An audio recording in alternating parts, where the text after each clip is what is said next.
J'aimerais faire le point sur divers incitatifs à l'investissement afin de vous aider, dirigeants d'entreprise et actionnaires, à mieux planifier ceux-ci en prévision de votre fin d'année qui approche. Premièrement, en matière de machinerie et d'équipements de fabrication, entre autres, c'est le retour de la passation en charge immédiate. En clair, vous pourrez ainsi déduire jusqu'à 100% de vos investissements dans l'année d'acquisition du bien lorsqu'ils sont acquis après le 16 décembre 2024 et avant 2030. Deuxièmement, au sujet des investissements dans le matériel informatique et d'infrastructures connexes, ceux-ci pourront également être amortis à raison de 100% dans leur année d'acquisition, et ce, pour les biens acquis avant le 1er janvier 2027.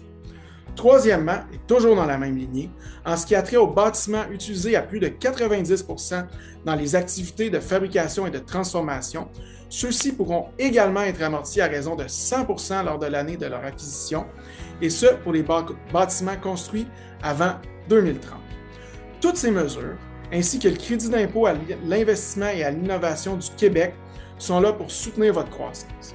Une quatrième mesure, et maintenant je m'adresse aux propriétaires immobiliers, vise la construction de logements locatifs de 4 unités et plus ou la transformation d'immeubles répondant à ce critère. Ceux-ci seront dorénavant amortissables à un taux de 10% au lieu des 4% auxquels nous étions auparavant habitués, et ce, pour les immeubles construits avant 2031.